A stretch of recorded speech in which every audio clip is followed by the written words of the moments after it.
இன்னைக்கு நம்ம பார்க்க போற பதிவு என்னன்னு பார்த்தீங்கன்னா, பங்குனி உத்திரத்த பத்தி நம்ம பார்க்க போறோம். அதாவது பங்குனி உத்திரம் பார்த்தீங்கன்னா, ஏப்ரல் மாதம் 11ஆம் தேதி பங்குனி உத்திரம் வருது.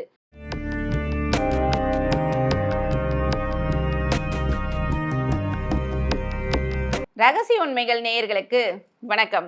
நான் உங்கள் நாகசக்தி அருள்வாக்கு ஜோதிடர் கோமலகாந்தி. பங்குனி உத்திரம் அதாவது பௌர்ணமியும் உத்திர நட்சத்திரம் வரக்கூடிய காலத்துல தான் பார்த்தீங்கன்னா இந்த பங்குனி உத்திரம் கொண்டாடப்படுது. அதாவது மாதங்கள்லேயே இந்த பங்குனி உத்திரத்துக்கு பங்குனினாவே 12வது மாசம்.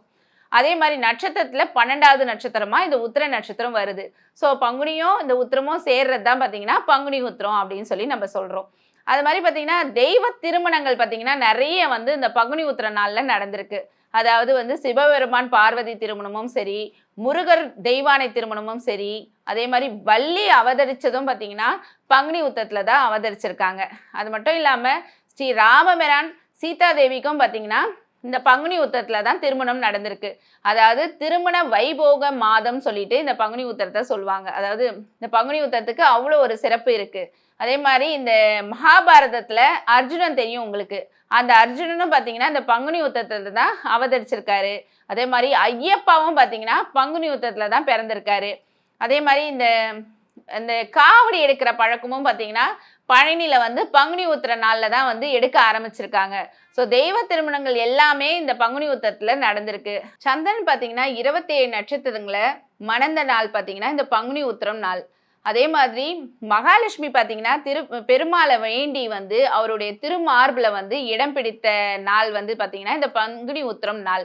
அதாவது இப்போ நீங்கள் கூட உங்கள் ஹஸ்பண்ட் உங்கள் மேலே அஃபெக்ஷனாக இருக்கணும், பாசமாக இருக்கணும் அப்படின்னு நினச்சிங்கன்னா பங்குனி உத்திரத்துலேருந்து நீங்கள் ஒரு விரதம் இருந்து நீங்கள் வேண்டிங்கன்னா கண்டிப்பாக உங்கள் ஹஸ்பண்டுடைய மனசில் இடம் பிடிப்பீங்க.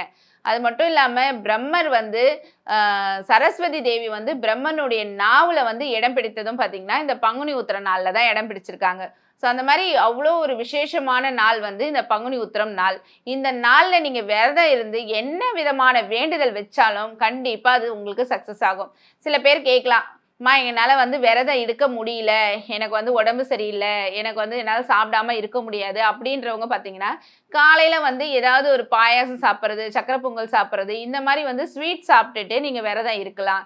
இல்லை ஸ்வீட்டே சாப்பிட மாட்டேன், எனக்கு சுகர் இருக்குது, சர்க்கரை வியாதி இருக்குது அப்படின்றவங்க பார்த்தீங்கன்னா ஏதாவது அதாவது டிஃபன் சும்மா லைட்டாக ஒரு இட்லி சாப்பிட்றது, 2 இட்லி சாப்பிட்றது, அந்த மாதிரி சாப்பிட்டோம் விரதம் இருக்கலாம். எந்த தெய்வமும் சாப்பிடாம விரதம் இருங்கன்னு சொல்லிட்டு யாரும் சொல்லலை. சில பேர் இருக்க முடியறவங்க இருக்கலாம். இருக்க முடியலன்னு நினைக்கிறவங்க தயவு செஞ்சு இருந்துட்டு கஷ்டப்படுறதோட இல்லாமல் நீங்கள் அதுக்கேற்ற மாதிரி உங்களை லைட் ஃபுட்டாக எடுத்துக்கிட்டு நீங்கள் விரதம் இருந்தீங்கன்னா அதுவே போதும். சாப்பிடாம விரதம் இருந்துட்டு ஐயோ முடியலன்னு சொல்லிட்டு நம்ம அது மேலேயே கவனம் வைக்காம சாப்பிட்டுட்டு தெம்பா உங்களுடைய வேண்டுதல் என்னவோ அதை வேண்டுங்க, கண்டிப்பாக நிறைவேறும். அதே மாதிரி காலையில் பார்த்தீங்கன்னா சக்கரை பொங்கல் வச்சுட்டு நீங்கள் பூஜை பண்ண ஸ்டார்ட் பண்ணுங்கள். அதே மாதிரி ஈவினிங் பார்த்தீங்கன்னா நான் சொன்ன மாதிரி இந்த 6 கோல் இந்த ஷட்கோண கோலம் போட்டு 6 விளக்கேற்றி வச்சு வேண்டுதல் வைங்க. கண்டிப்பாக உங்களுடைய வேண்டுதல் நிறைவேறும். அதே மாதிரி இந்த கோயிலுக்கு சில பேர் கோயில் போக முடியும்னு நினைக்கிறவங்க கோயில் போயிட்டு அந்த திருக்கல்யாணத்தை பார்த்துட்டு, அதாவது கல்யாணம் ஆகாதவங்க சொல்கிறேன், அந்த திருக்கல்யாணத்தை பார்த்துட்டு அங்கே வர சுமங்கலிக்கு பார்த்தீங்கன்னா மஞ்சள் குங்குமம் உங்களால் முடிஞ்சால் ஒரு ஜாக்கெட் பீட் வச்சு கூட கொடுங்க. இந்த மாதிரி ஒரு விஷயங்கள் நீங்கள் அவங்களுக்கு தானமாக கொடுக்கும்போது இப்போ நீங்கள் எந்த வேண்டுதல் வச்சாலும் அது உங்களுக்கு சக்ஸஸ் ஆகும். அதே மாதிரி இந்த அன்னதானம் கூட பார்த்தீங்கன்னா ஏதாவது ஒரு பிரசாதம் செஞ்சு எடுத்துகிட்டு போயிட்டு பார்த்தீங்கன்னா நீங்கள் அங்கே இருக்கிற மக்களுக்கு, அதாவது இந்த கல்யாண வைபோக கல்யாணத்தை பார்த்துட்டு போகிறவங்களுக்கு பார்த்தீங்கன்னா அன்னதானம் ஏதாவது செஞ்சு எடுத்துகிட்டு போயிட்டு நீங்கள் அவங்களுக்கு கொடுக்கும்போது உங்களுடைய வேண்டுதல் பார்த்தீங்கன்னா கம்பல்சரி நடக்கும். அதாவது நீங்கள் என்ன வேண்டுதல் வச்சாலும் நடக்கும். ஸோ தானத்திலே சிறந்தது அன்னதானம். ஸோ அதை நீங்கள் கொடுங்க, எல்லா விதத்துலையும் உங்களுக்கு சக்ஸஸ் ஆகும். வழிபாடு மாதம் அப்படின்னும் சொல்லி இந்த பங்குனி உத்திரத்தை சொல்லலாம். அதே இந்த பங்குனி மாசத்துல பார்த்தீங்கன்னா இந்த இலைகள்லாம் உதிர்ந்து புதுசாக வரும்னு சொல்லி சொல்லுவாங்க. அதாவது இலைகள் உதிர்ந்து புதிய இலைகள் திரும்பவும் வரக்கூடிய மாதம் இந்த பங்குனி மாதம். பங்குனி மாதத்துடைய சிறப்புகளை பற்றி நிறைய சொல்லிட்டு போகலாம்.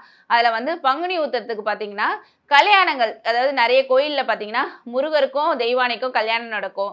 அதே மாதிரி சிவபெருமானுக்கும் பார்வதி தேவிக்கும் கல்யாணம் நடக்கும். நீங்கள் என்ன பண்ணுறீங்கன்னா பங்குனி உத்திரத்துக்கு என்ன செய்யலாம், வீட்டில் இருந்து செய்கிற வழிபாடு என்ன அப்படின்னு சொல்லிட்டு, ஏன்னா அந்த நேரத்துக்கு என்னால் கோயில் போக முடியல, அவ்வளவு கூட்டத்தில் என்னால் நிற்க முடியல அப்படின்னு நினைக்கிறவங்களாம் என்ன பண்ணலாம்னா வீட்டில் இருந்தே உங்களுடைய வழிபாடை நீங்கள் செய்ய ஆரம்பிக்கலாம். ஏன்னா இந்த பார்த்தீங்கன்னா இந்த வருஷம் பங்குனி உத்திரம் வெள்ளிக்கிழமை தான் வருது.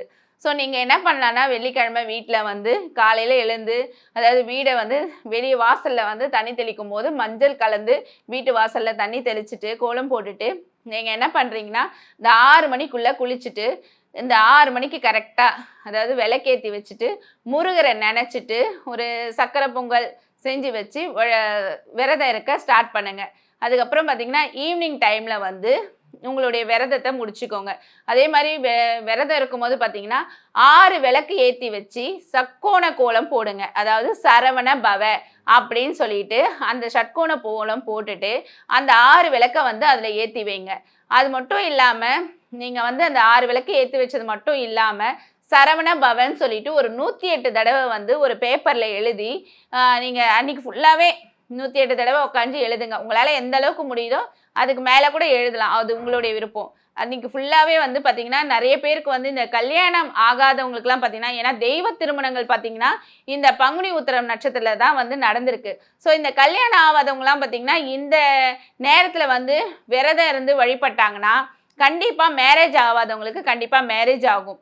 அதே மாதிரி வீட்டில் வந்து சண்டை சச்சரவு இருந்துக்கிட்டே இருக்குது, புருஷன் பொண்டாட்டிக்குள்ளே சண்டை இருந்துகிட்டே இருக்குன்றவங்களும் பார்த்திங்கன்னா பங்குனி உத்திர நாளில் இந்த வேண்டுதல் வச்சிங்கன்னா கண்டிப்பாக உங்களுக்கு பிரச்சனைகள் தீரும்.